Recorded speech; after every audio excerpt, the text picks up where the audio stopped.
Hello, I am live. It's Sunday. I'm reading out of Eyes of Horus. It is a book by Joan Marshall Grants. She was a seer and she was a writer of her own far memories. This story of Ra-Up, which is her life, plays in Egypt 3,500 years BC. And Ra-Up is going to be, well, he is an heir to the nomarch of the oryx in Egypt. And he realizes when he gets older that he grows up in a very corrupted land, devoted to the worship of Set, the Lord of Fear. He is an adult here and he joins a conspiracy known as Eyes of Horus, which is dedicated to breaking the rule of fear and lifting the shadows of lust, greed and cruelty from Egypt.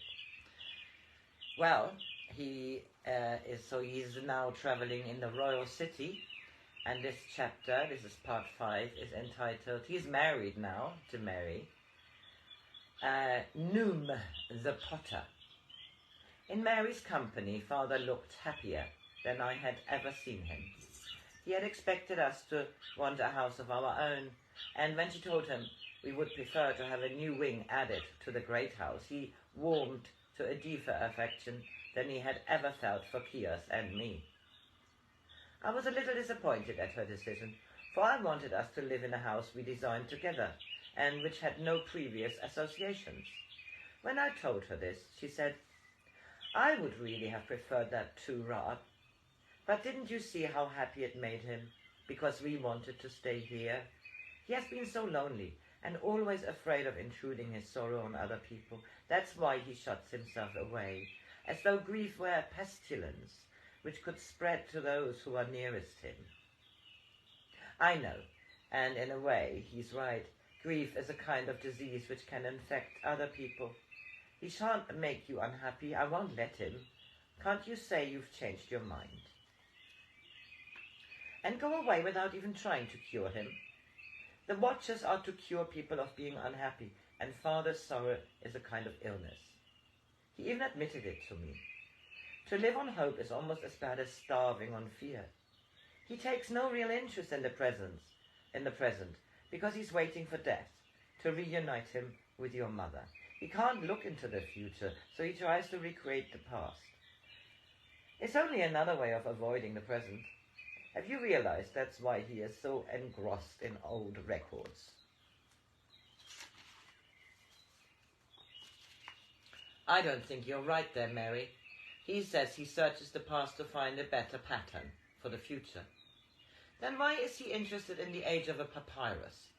The older it is, the more magical it seems to him. The old people were wiser than we are. It is as though for the last few hundred years the face of Ra had become increasingly obscured. We have to teach him that though he may find much wisdom in the ancient writings, he must not use them to escape into the past, but translate their voice into living words. He reads to me every day. Did he ever read to you and Kios? No, I don't think we ever asked him to. When he has finished, I say how certain things he has told me remind me of things that are happening now. I think he is beginning to see that the old people were not so different to ourselves, not so very much wiser. It was only that they knew why they did things instead of just doing them. He's getting interested in whys like we are. He agreed with me this morning that when a person stops asking questions, they are either so wise they need no longer be alive, or else they have forgotten why they were born. That's why everyone is born, Ra, to find out more of the answers. Haven't you noticed signs of his change of heart? He looks happier, but so would anyone who had you for a companion. It's more than just how he looks. You know that for years he has been preoccupied with the preparation of his tomb, and that most of the rooms in this house have bare walls, because all the drawing scribes are working for the dead. I told him that I would like the rooms you are to build for me to be frescoed. And he said at once that the tomb can wait while the scribes work for you. He's going to supervise their designs himself, and when I left him, he was enlarging our plans for the big day room, so that there shall be enough wall space for the record of your river journey from the royal city. Now it is to be so large that there will have to be a double row of pillars to support the roof beams, and these are to be decorated in faience, blue and gold. There will be 4 windows with shutters which can be removed altogether in the hot weather, so that it will be like an open pavilion leading to a garden with a swimming pool surrounded by a wall, so that we can be quite private. Our bedroom is to be made larger too, for until I told him, he thought we were going to have separate rooms. I said I thought that was a most barbarous custom, for if 2 people don't want to be together all the time, it is foolish for them to marry. What is the bedroom to be like? The walls are to have another river scene, reeds in the foreground and plenty of fish in the water. I asked him to put in a gazelle coming down to drink, to remind us of the one we saw on the first morning we woke together. It will be our river, which you used to have to cross to find me, but now we shall always be on the same side of it. Father agreed most willingly to Rodin's suggestion that when the watchers ruled, nomarchs should be a man and a woman in co-rulership, either a married couple or a brother and sister who would sit in judgment together, as had the ancient pharaohs.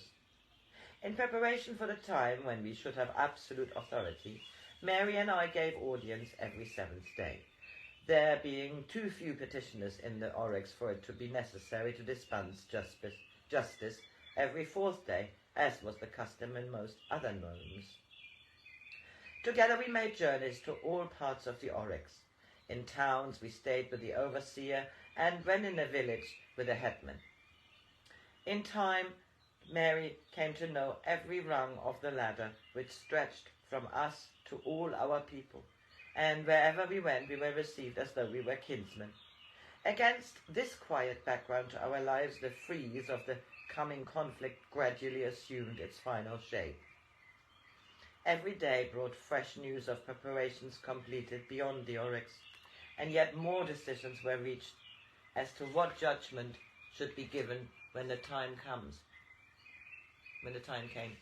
Rodin had expressed himself as being more than satisfied with the information I had gathered for him in the royal city, and it had been decided that if Prince Menhed succeeded in leading the royal army against the Watchers, the army of the oryx, supported by the hare and the jackal, under my leadership, should be in the van of the battle. I was surprised that Mary was not pleased when I told her how greatly Rodin had honoured me by his choice. "How can you expect me to be pleased?" she said.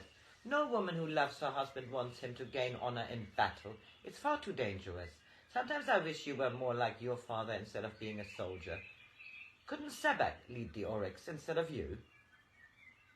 Would you have people say that while the son of Pharaoh leads his men against the Watchers, the son of the oryx stays in safety and lets his soldiers go forward without him? When you were in the royal city, I've often heard you get impatient with people who behaved in a certain way because they were afraid of what people would say. You said it was the most contemptible of all hypocrisies to be whipped on by ignorant opinions. Together, you and I can rule the oryx, but Sebek could never rule. He is just, but he has no imagination. He is quite good as a soldier as you are, perhaps a better one. Why don't you let Rodin make him the leader of the armies? You told me yourself there's no better captain." When you put it like that, it does sound very reasonable. But I couldn't let anyone else lead my people so long as Rodin thinks I can do it properly. Sebek is just as good a captain as I am, but he's not the oryx. He is older and more experienced than you. None of us have been in a real battle yet, so I may be conceited in thinking that men will follow me better than anyone else. Of course they will follow you. Who wouldn't? It won't really be me that they'll follow. It will be a long tradition of loyalty to the oryx. It won't be nearly as dangerous as you think. We shall outnumber the royal army, unless the 5 northern gnomes rise with them. But, of course, they have had more experience of fighting. None of us have had any, except the tortoise, which sent 2 small expeditions to the land of gold. If you go this time, you will always be having to leave the Oryx just when it needs you most. What's the good of being a nomarch if you don't have soldiers to fight for you? The old pharaoh always led their armies into battle. Only in very important battles, not in silly little expeditions against Punt, or when a few ships laid siege to the cedar ports to teach them not to send their timber to the Asiatics instead of to us.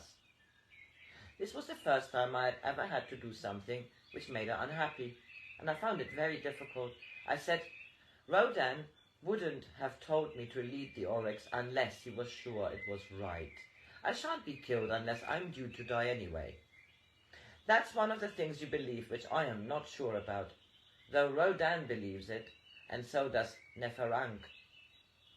I don't think it really matters if it's true or not. I shan't die as long as there's work for me to do, and I know there is. Years and years of it. I might get wounded, of course, but I shall arrange that if I am, I shall be brought straight home to you, so that you can look after me. I shouldn't mind having a wound if you were there to bandage it. We were lying on the edge of the fish pool, watching the carp weave slowly in and out of the shadow of the lotus leaves. We are very like each other, she said inconsequently. Your hair is not as dark as mine, but apart from that, I'm more like your sister than is Kia's. It won't be so exciting wondering what our children are going to look like, for even KHNUM won't have much choice when he has only the resources of you and me to work with.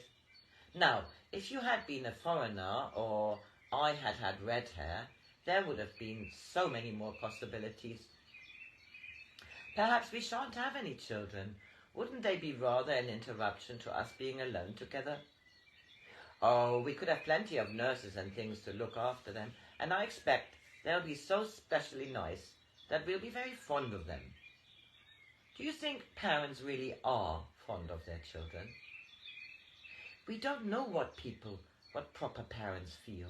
Both our mothers died when we were too young to remember them, and your father loved yours mother so much he was never a real person after she died, and my father loved mine so little that he doesn't really count as a father at all.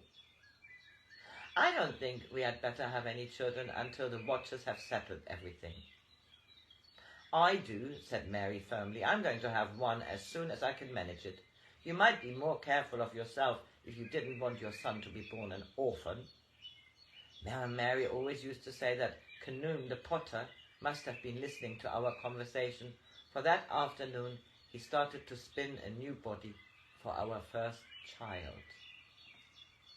The next chapter is entitled Women of the Oryx.